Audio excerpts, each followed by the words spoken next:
Korma group, जो सोचता है वो करता है। आपके अपने सपनों का आशियाना। जैसा कि बिहार में विधानसभा चुनाव होने वाले हैं, ऐसे में चुनाव की तारीखों के ऐलान से पहले राजनीतिक दलों के नेताओं ने जनता को लुभाने के लिए दावे और वादे करने शुरू कर दिए हैं। इसी बीच कांग्रेस महासचिव प्रियंका गांधी शुक्रवार यानी आज पटना के सदाकत आश्रम में आयोजित महिला संवाद में महिलाओं को संबोधित करते हुए कई वादे किए।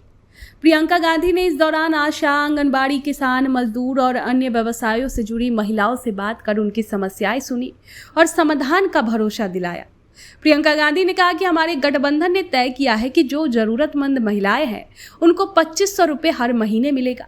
आपके मानदेय की बात हम सब अच्छी तरह से समझ रहे हैं और आपके मानदेय और सम्मान को बढ़ाने के लिए हम हर काम करेंगे। कांग्रेस सचिव ने कहा कि कई महिलाओं ने अपने और बच्चों के स्वास्थ्य की बात की। हमने तय किया है कि जिस तरह से कांग्रेस सरकार ने राजस्थान में 25 लाख का स्वास्थ्य बीमा जारी किया था, उस तरीके से बिहार में भी हम उसे लागू करेंगे। प्रियंका गांधी ने कहा कि इसका मतलब है कि 25 लाख रुपए तक कोई भी स्वास्थ्य सुविधा, चाहे वो सर्जरी, दवा या फिर कोई और, आपको मुफ्त में मिलेगी। उन्होंने कहा कि ये स्वास्थ्य बीमा इसलिए है क्योंकि आपके अपने बच्चों और परिजनों के स्वास्थ्य के लिए संघर्ष नहीं करना पड़े। बता दें कि प्रियंका गांधी ने इसके साथ ही कांग्रेस महासचिव ने कहा कि हमने ये भी तय किया है कि भूमिहीन परिवारों के 3 से 5 डिसमिल जमीन दिलवाएंगे। साथ ही इस जमीन का मालिकाना हक महिलाओं को दिया जाएगा ताकि जमीन आपके नाम हो और जमीन आपकी हो। कांग्रेस महासचिव ने कहा कि ये आपकी शक्ति और सम्मान है जिसे हम पहचान और समझ रहे हैं। कांग्रेस सांसद ने कहा कि हमें अपनी ताकत पहचाननी होगी, हमें एकजुट होना होगा, हमें देखना होगा कि कौन सी पार्टी, कौन सा गठबंधन हमें सम्मान दे रहा है। सम्मान का मतलब चुनाव से 10 दिन पहले 10,000 रुपये देना नहीं, ये हमें खरीदने की कोशिश है। प्रियंका गांधी ने कहा कि आपको सम्मान तब मिलेगा जब आपको मासिक मानदेय मिलेगा, जब आप सशक्त होगी, जब बेटियां सुरक्षित महसूस करेगी। भाजपा सरकार आपको ये सम्मान कभी नहीं देगी। हमारा गठबंधन आपके मानदेय को अच्छा तरह समझता है और हम इसे बढ़ाने के लिए काम करेंगे। प्रियंका गांधी वादा ने एनडीए के मुख्यमंत्री महिला रोजगार योजना पर कहा कि वे चुनाव से पहले अब क्यों जागे हैं। उनकी सरकार 20 साल से सत्ता में है। 20 सालों में उन्होंने महिलाओं के लिए क्या किया, जिस मानदेय के लिए ये महिलाएं इतना संघर्ष कर रही है, इन्होंने एनडीए पहले कुछ क्यों नहीं की। वे अभी 10,000 रुपये दे रहे हैं, क्या वे इसी हर महीने देंगे? वे इसे किसे देंगे? सिर्फ इसलिए कि चुनाव आ रहे हैं। वे एक योजना बनाते हैं और पैसा देते हैं, समझते हैं कि इससे महिलाओं के वोट मिल जाएंगे। लेकिन महिलाएं समझदार है, जिम्मेदार है, वे समझती है कि ये कैसी योजना है। तो क्या कुछ कह रही है प्रियंका गांधी वाड्रा, आप इस वीडियो में देखिए। भाइयों और बहनों, आप सबको इस सभा में बहुत बहुत स्वागत।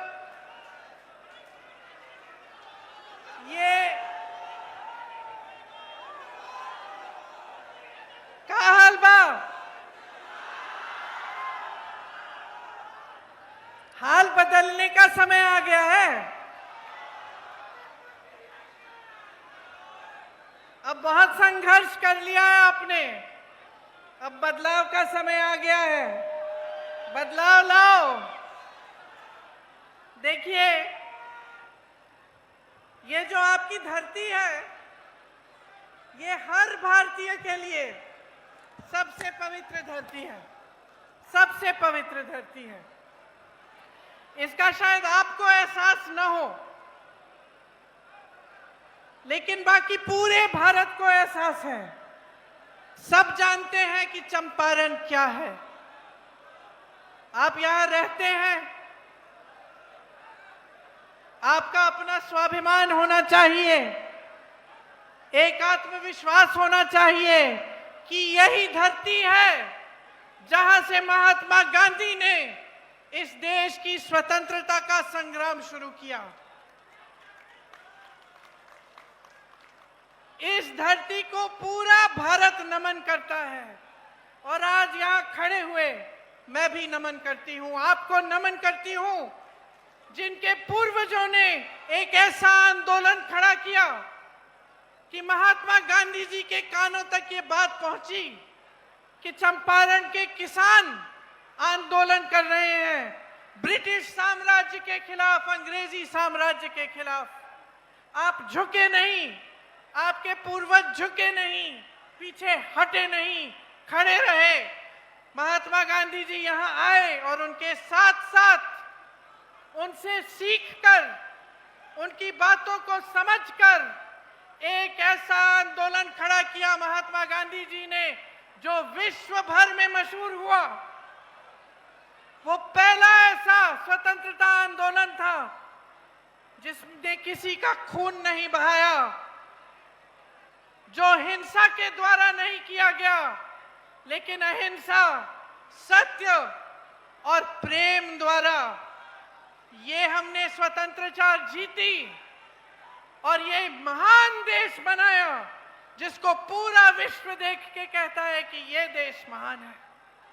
और ये देश महान क्यों है? इसके लिए बहुत सारी अलग अलग वजह है, लेकिन मुख्य वजह ये है कि इस देश की स्वतंत्रता से लेकर अब तक इस देश के एक एक वासी को, चाहे वो दलित हो, चाहे वो अति पिछड़ा हो, चाहे वो महिला हो, चाहे वो गरीब हो, चाहे वो अमीर हो, चाहे वो प्रधानमंत्री हो, चाहे सड़क पे कुछ बेचता हो, चाहे वो मोची हो, चाहे वो माली हो, सबको एक अधिकार मिला और वो अधिकार था अपनी सरकार को चुनने का अधिकार, अपने वोट का अधिकार। यहां चंपारण के महापुरुष राजकुमार शुक्ल जी, हरवंश सहाय जी, शेख गुलाब जी, पीर मोहम्मद मुनीर जी, संत भगत राव जी, डोमराज सिंह जी, राधूमल मारवाड़ी जी और बतक मियां जी किस लिए लड़े थे? किस लिए लड़े थे? सत्ता में आने के लिए लड़े थे। मोदी जी और अमित शाह जी जैसे गद्दी पे बैठने के लिए लड़े थे। आपकी स्वतंत्रता के लिए लड़े थे, आपकी इस धरती के लिए लड़े थे, आपके उस महान संविधान को बनाने के लिए लड़े थे जिससे आपको वोट मिला, जिससे आपको अधिकार मिले, शिक्षा के जो अधिकार मिलते हैं आपको, जो रोजगार के अधिकार मिलते हैं, विकास का जो अधिकार है, वो सब आपको ये संविधान देता है। और इस संविधान के लिए ये लोग लड़े, मरे, शहीद हुए, इनका खून इस जमीन में मिला। इसीलिए आज जब हम इस मंच पे खड़े होते हैं और जब आप यहां आते हैं हमारी बातों को सुनने के लिए, आपको पूरा एहसास होना चाहिए कि चंपारण ने इस देश को क्या दिया है, कि इस देश की स्वतंत्रता कितनी महत्वपूर्ण है, इस देश का संविधान कितनी बड़ी चीज है जिसे हमें हिफाजत से रखना पड़ेगा, जिसकी सुरक्षा हम सबके हाथों में है। देखिए, इतनी बड़ी लड़ाई लड़ी गई, ये आपके अधिकारों की लड़ाई थी। और उसके बाद ये लोग कहते हैं ना, भाजपा के नेता, कि 70 सालों में क्या हुआ। कहते हैं ना कि कांग्रेस ने 70 सालों में क्या किया, इन अधिकारों को मजबूत बनाया। मैं जवाब देती हूं कि कांग्रेस ने इन अधिकारों को मजबूत बनाया, आपके वोट को मजबूत किया, आपकी शक्ति को मजबूत किया, बड़े बड़े उद्योग बनाए, शिक्षा के संस्थान बनाए। जब कांग्रेस का राज था बिहार में तो कितने बड़े बड़े संस्थान बने, कितने बड़े बांध बने, कितनी सड़कें बनी। ये समाज एक शिक्षित समाज था। आईएएस, आईएफएस में यहां से सब लोग जाते थे। आज क्या परिस्थितियां हैं? आज परिस्थितियां ये हैं कि यहां रोजगार नहीं मिलता। भाइयों और बहनों, मैं देश भर में घूमती हूं। हिमाचल प्रदेश में मेरा घर बन रहा था, मजदूर कहां के थे? मजदूर कहां के थे बताओ? दिल्ली में जितनी भी इमारतें बनती हैं, मजदूर कहां के हैं? साउथ में मैं केरल से आई हूं। केरल में मैं सड़क पे चल रही थी, मैं रुकी, मैंने कहा तुम खोद रहे हो? कोई आदमी एक मजदूर खोद रहा था सड़क को। मैंने कहा भाई कहाँ के हो? कहाँ का था बताओ? सारी की सारी जनता पलायन करके बाहर जा रही है। यहाँ एक रोजगार नहीं छोड़ा, एक रोजगार नहीं छोड़ा आपके लिए। अभी मैं महिलाओं से मिलके आई हूं, बताती है कि सब तो पलायन करके चले गए, हम यहाँ अकेले संभाल रहे हैं अपने घरों को, हम कमाते भी नहीं हैं। आशा वाली महिलाएं थी, आंगनवाड़ी की महिलाएं थी, जीविका की महिलाएं थी, कहती हैं दीदी हम कमा ही नहीं सकते, हम 8 से 10 घंटे काम करते हैं। कोई रात को फोन आया कि डिलीवरी है, हमें जाना पड़ता है। कोविड कोरोना के समय हमने सारा काम किया, अपनी जान को हथेली में रख के काम किया, लेकिन हमारी कोई सुनवाई नहीं है, हमारा कोई सम्मान नहीं है, हमारा कोई अधिकार नहीं है आज के बिहार में। तो मैं आपसे पूछना चाहती हूं कि आज का बिहार, यहां पे किसका राज है 20 सालों से? बताइए किसका राज है? वोट चोरों का। मैं तो कहने वाली थी भाजपा नीतीश जी का है, आप कह रहे हैं वोट चोरों का है। आपने मामला पकड़ लिया। मामले की निचोड़ समझ गए आप। देखिए पहले, अब आप समझिए इसमें आपका दोष क्या है। आपसे भी शिकायत है, ये ऐसे 20 सालों से राज नहीं किया इन्होंने। देखिए शुरू में जब चुनाव लड़ने के लिए आते थे भाजपा के नेता, ये सब तो क्या कहते थे? धर्म की बात करते थे कि नहीं? धर्म की बात करते थे। धर्म के आधार पर लोगों को बांटो, धर्म के आधार पे हमें वोट मिल जाएगा। मैं घूमती थी गांव में, लोग बताते थे कि दीदी देखो धर्म के नाम पे तो हम वोट डाल देंगे, अब हमारे पास नल का नहीं है, पानी नहीं है, बिजली नहीं है, सड़क नहीं है, कोई बात नहीं, हम धर्म के नाम पे मारेंगे, वोट डालेंगे, क्योंकि भाजपा वाले आए हमारे घर, हमसे शपथ खिलवा लिया भगवान के नाम से। ये स्थिति थी। अब ये स्थिति चली एक आध चुनाव के लिए, पिछले चुनाव में इनको पता चला कि अब चल नहीं रहा है, कि हम जब धर्म की बातों पर लोगों को बांटने की कोशिश कर रहे हैं, वोट खींचने की कोशिश कर रहे हैं, तो लोग जवाब दे रहे हैं कि भाई हमारे नलके लगवाओ, हमें रोजगार दो, हमें शिक्षा दो, संस्थान बनाओ शिक्षा के, उद्योग लगाओ यहाँ, तब वोट मिलेगा। तो पहले जो धर्म की बात चलती थी वो नहीं चली, उसके बाद और नई नई बातें निकाली उन्होंने। कभी घुसपैठियों की बात करते हैं, कभी आतंकवाद की बात करते हैं, कभी कोई और बात कभी जाति की बात करते हैं, कुछ ना कुछ उठा लेते हैं चुनाव के समय। अब जब सब चलना बंद हो गया, क्योंकि काम तो कुछ किया नहीं, बड़े बड़े भाषण दिए, मोदी जी आए, पप्पू जी ने कहा मोतिहारी का चीनी का मिल खुलेगा, मैं चाय पीऊंगा। अरे 11 साल बीत गए, एक कप चाय पी भी नहीं और पिलाने भी नहीं दी किसी को, है कि नहीं?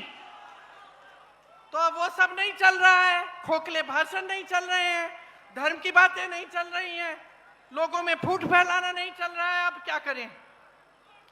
वोट चोरी करते हैं, और उसके लिए इतना बड़ा इंतजाम बना रखा है। राहुल भैया जब भी मंच पे चढ़ते हैं वो बताते हैं कि कितना बड़ा इंतजाम किया, SIR, वोट चोरी, सब कुछ, ताकि ये सत्ता में रहे। एक ही मकसद है, हमें किसी ना किसी तरह सत्ता में रहना है, बस, और कोई मकसद है ही नहीं। और शिकायत आपसे ये है कि जब ये पूरा सिलसिला चल रहा था और आप धर्म के आधार पर, इस आधार पर, उस आधार पर अपना वोट दे रहे थे, तो आपने आदत बिगाड़ दी, नेता की आदत एकदम बिगाड़ दी। समझ रहे हैं आप? अब आज मैं नेता हूं, अगर मुझे मालूम होता कि भाई मुझे काम करने की जरूरत नहीं है, मुझे कोई उद्योग नहीं लगाना, मुझे कोई नौकरी नहीं दिलवानी, कोई रोजगार नहीं दिलवाना, कुछ करने की जरूरत नहीं है, मैं चुनाव के समय धर्म का नाम लूंगी, मुझे वोट मिल जाएंगे, तो क्या मैं काम करती? अरे बच्चा नहीं करता है, घर में बच्चा होता है, उसको कहते हो बेटा ये कर लो।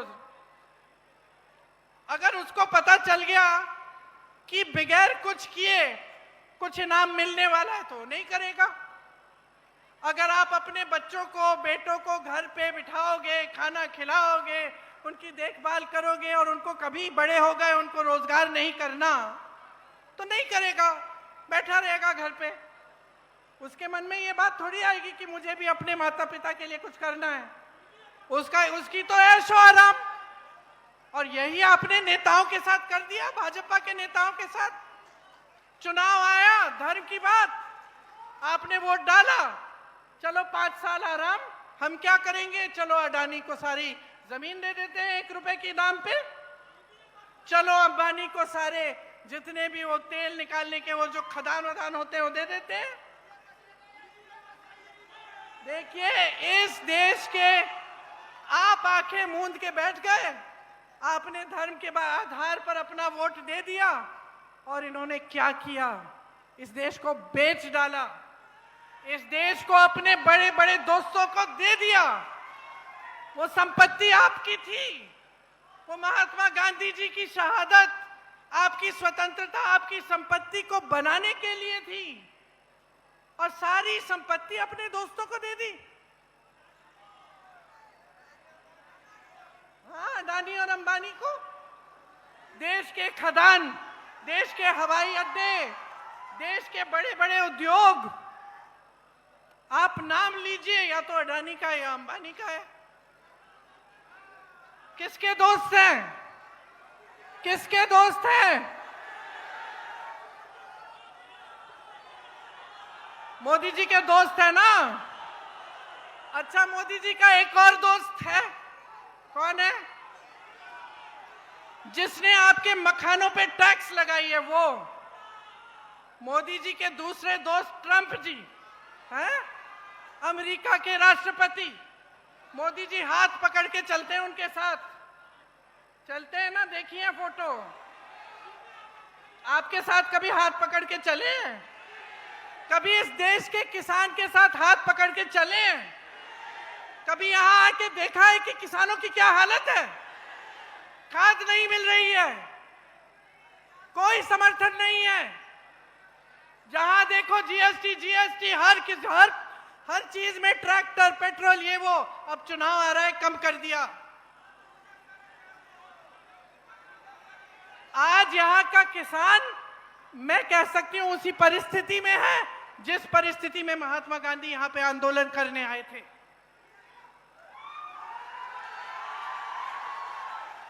कोई सुनवाई नहीं है आपकी इस सरकार में। और अब देखना बहनों, देखना, अब चुनाव के लिए 1 महीना तकरीबन बचा है ना, थोड़ा कम उससे, 1-2 हफ्ते बचे हैं। अब देखना कैसे ऐलान होंगे। एक तो हो गया, कहते सब महिलाओं को 10,000 रुपए देंगे। क्या हर महीने देंगे? आज क्यों जागे हैं? 20 सालों से इनकी सत्ता थी, इनकी सरकार थी, तब तो नहीं बोला कि 10,000 रुपए देंगे महिलाओं को। आज क्यों दे रहे हैं? आपके वोट के लिए, आपके वोट के लिए दे रहे हैं। चुनाव को खत्म होने दीजिए, ये भी बंद हो जाएगा। मेरी बहनें हंस रही हो। सुनो, हम महिलाओं से समझदार कोई नहीं होता, मैं बता देती हूं। इसीलिए एक काम करो, ले लो, 10,000 रुपए दे रहे हैं, ले लो, लेकिन वोट तुम अपने देश के लिए डालो। वोट तुम इस धरती के लिए डालो, वोट तुम अपने भविष्य के लिए डालो, अपने बच्चों के भविष्य के लिए डालो। इनकी बातों में मत पड़ो, बहुत हो गया है, बहुत हो गया है बहनों, बहुत हो गया है। आप संघर्ष कर रही हो, आपको कुछ नहीं दिया जाता। समझदारी से सारी पार्टियों को पहचानो। आज मैं खड़ी हूं आपके सामने और मैं आपको बता रही हूं कि कांग्रेस पार्टी ने, गठबंधन ने ये तय किया है कि हम 2500 रुपए हर महीने आपको देंगे, ठीक है। अब कल को मैं भूल गई और ये काम नहीं हुआ तो मुझे दंड देनी पड़ेगी, आपको देनी पड़ेगी। तो ये समझो, इन्होंने कितने वादे किए, कितने खोखले वादे किए। यहाँ की चीनी मिल से लेके, किसानों से लेके, महिलाओं से लेके कितने झूठे वादे किए हैं। तो अब इनको सबक सिखाओ ना। आपको पहचान होनी चाहिए, पहचान होनी चाहिए कि किसकी नीयत क्या है। देखिए, मेरा भाई है इसलिए नहीं कह रही हूं मैं, लेकिन राहुल गांधी एक असली देशभक्त है, एक असली देशभक्त ही इस देश को एक करने के लिए, जोड़ने के लिए 4000 किलोमीटर चल सकता है। एक असली देशभक्त ही आपके पास आकर आपकी समस्याओं को समझना चाहता है। चाहे वो किसी बढ़ाई के दुकान में हो, चाहे किसी मोची के पास हो, चाहे किसानों के साथ खेती में हो, क्यों जाता है? समझने के लिए कि मैं कैसे मदद कर सकता हूं। सरकार कौन सी स्कीम ला सकती है जब हमारी सरकार होगी जिससे आपका उत्थान हो सके। उसको असली देशभक्त कहते हैं, जो इस देश के लिए मरने के लिए तैयार हो। असली देशभक्त सुनिए, असली देशभक्त चोरी से सत्ता में नहीं आते। असली देशभक्त आपको झूठे वादे नहीं बोलते। असली देशभक्त सिर्फ वोटों के लिए जनता से संपर्क नहीं रखते, लगातार जनता से संपर्क रखते हैं। तो नियत समझिए, राहुल जी सामाजिक न्याय के लिए लड़ रहे हैं। जो अति पिछड़ा वर्ग है उसके लिए लड़ रहे हैं, पिछड़े वर्ग के लिए लड़ रहे हैं, दलितों के लिए लड़ रहे हैं, महिलाओं के लिए लड़ रहे हैं। क्यों लड़ रहे हैं? क्योंकि वो समझते हैं कि जितने भी बलिदान दिए गए, चाहे महात्मा गांधी जी का हो, चाहे हमारे परिवार के पूर्वजों के हो, चाहे आपके पूर्वजों के हो, वो सब इसीलिए ही दिए गए थे, इस न्याय के लिए कि सबको न्याय मिलना चाहिए। इसीलिए जो कांग्रेस पार्टी आपके लिए इस चुनाव में काम करना चाहती है, चुनाव के बाद अगर सरकार में आती है, उनको समझना बहुत जरूरी है। बड़ी बड़ी बातें करना आसान है भाई और बहनों, लेकिन असली काम करना आसान नहीं है। और कांग्रेस पार्टी ने आपको ये काम करके दिखाया है। आपको मालूम है कितने बांध, कितने पुल बने थे यहाँ कांग्रेस के जमाने में। और पिछले 3 सालों में आप बता सकते हैं कि बिहार में कितने पुल ढह गए?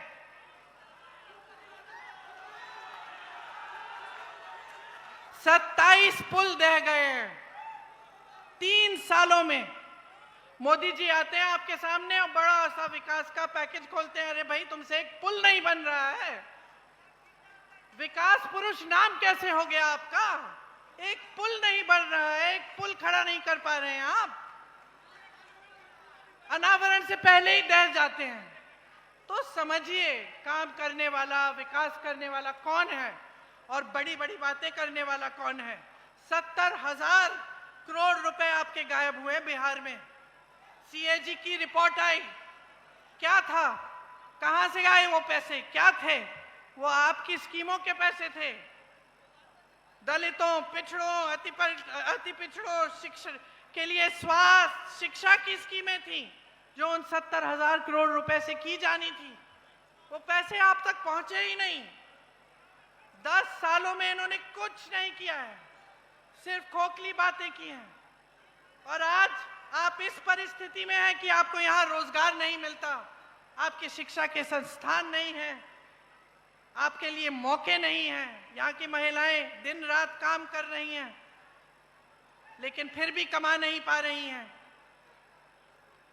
कांग्रेस ने खाद्य सुरक्षा का कानून कांग्रेस लाई, शिक्षा का अधिकार लाई, रोजगार का अधिकार लाई, जिससे आपको मनरेगा मिला। देश के कोने कोने में गरीब लोग मनरेगा से कमा सकते हैं।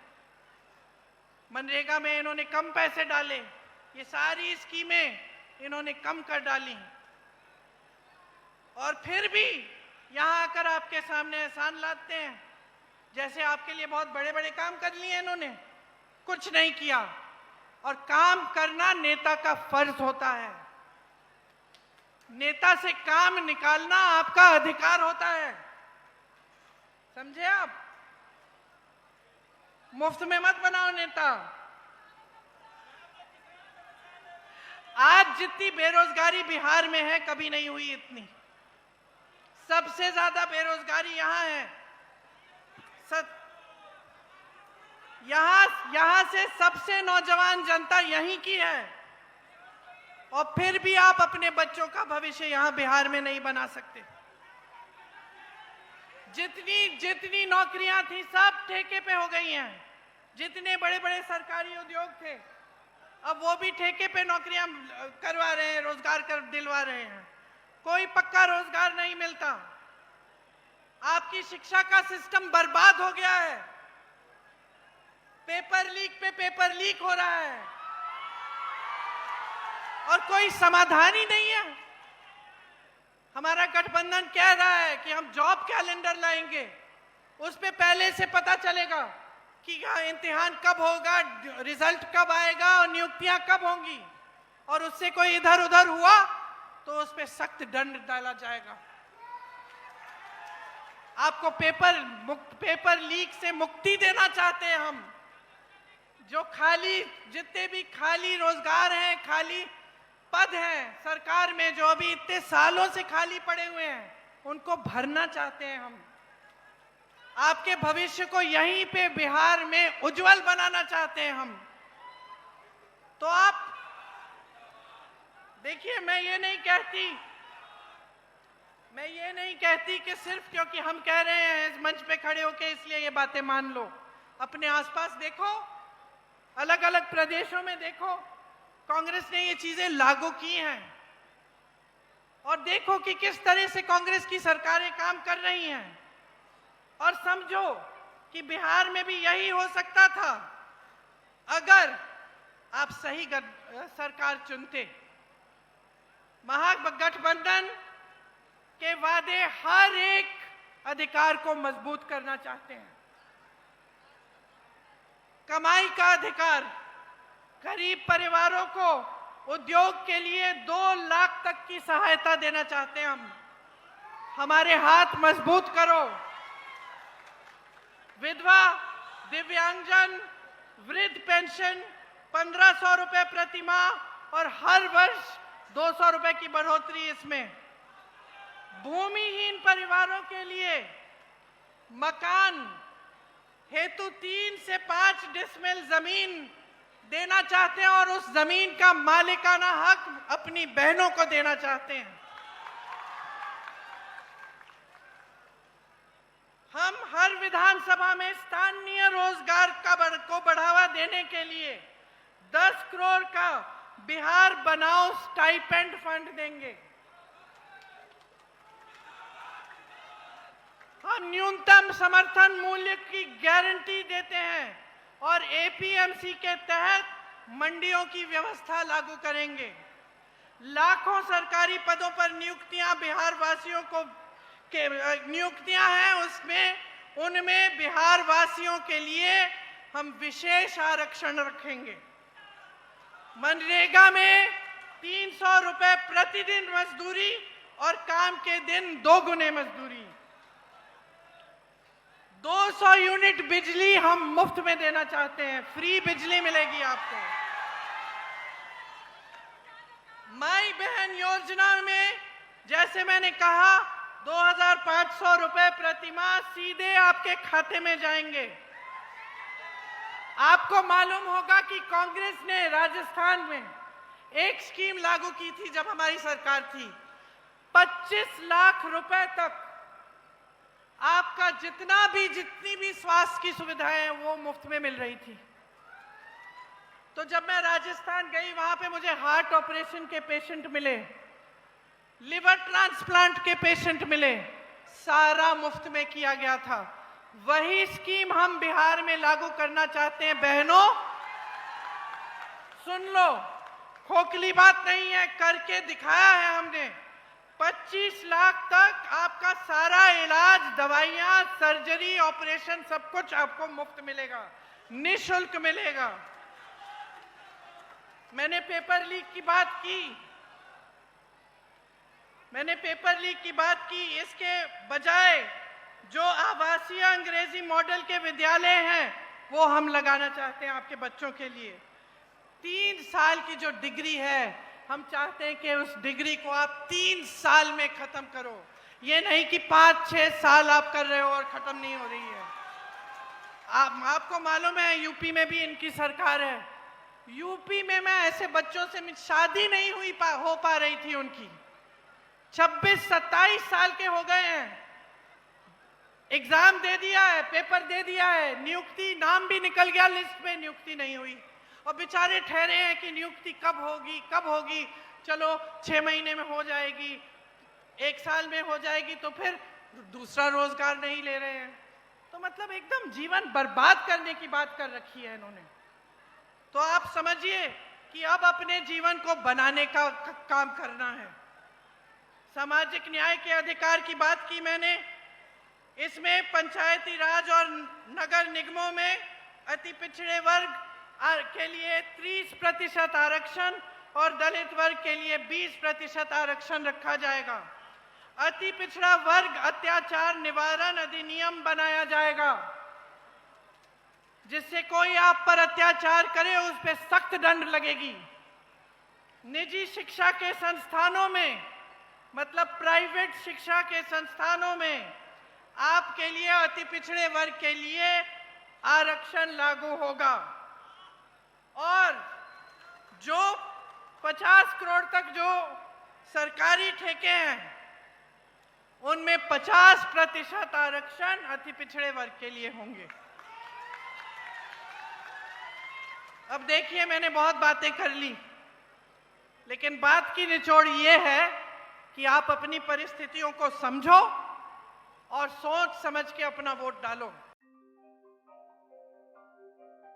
आपके सपनों को हमने सजाया है, ई होम्स पैनोरमा को हमने बनाया है। ई होम्स मेरा एक सपना था जिस पे मैं पिछले 4 साल से काम कर रहा था। हमने जो बनाया है वो सबने है माना। ई होम्स पैनोरमा में हो आपका भी आशियाना।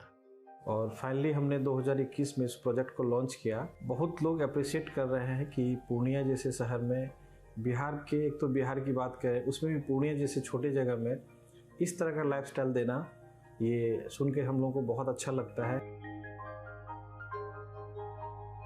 ई होम्स में हमने कुछ और भी किया है, जैसे हम जिस जगह में रह रहे हैं हमारे फैमिली सिक्योर हो, उनको सिक्योरिटी का ध्यान में रखा है।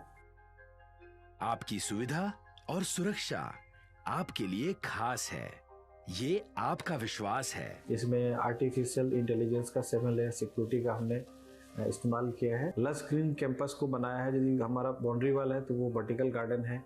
ये जितनी भी फैसिलिटी होता है एक इंटरनेशनल टाउनशिप में, ई होम्स है, ये हम लोग विश्वास नहीं कर पा रहे हैं। जो भी हमारे मित्र, दोस्त या जो भी हमारे बाहर के बाहर आते हैं तो हम लोगों को बहुत अच्छा सुनने को मिलता है और बहुत अच्छा क्रेडिट मिल रहा है। वो सारा हमने सिर्फ एक बिल्डिंग नहीं बनाया, हमें एक बहुत अच्छा लाइफस्टाइल दिया ई होम्स में, और मेरा एक सपना था जिसको मैं आज फुलफिल होते हुए देख रहा हूँ। ये आपका आवास है।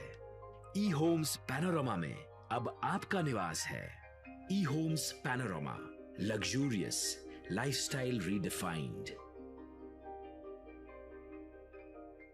पनोरमा ग्रुप, जो सोचता है वो करता है। अगर ये वीडियो पसंद आई और वह बिहार के राजनीति और बिहारियत से सरोकार रखेनी तो सब्सक्राइब बटन दबा के चैनल के सब्सक्राइब कर ली ओजे एगो घंटी बा, ओकरा बटन दबा देला से कुल सटीक और मारक खबर रुआ मुफ्त में मिल जाई। अगर रुआ पत्रकारिता के हमनी के नया प्रयोग में सहयोग कर चाहतानी तो ज्वाइन बटन दबा दी। पेटीएम नंबर नोट कर ली 9386816700।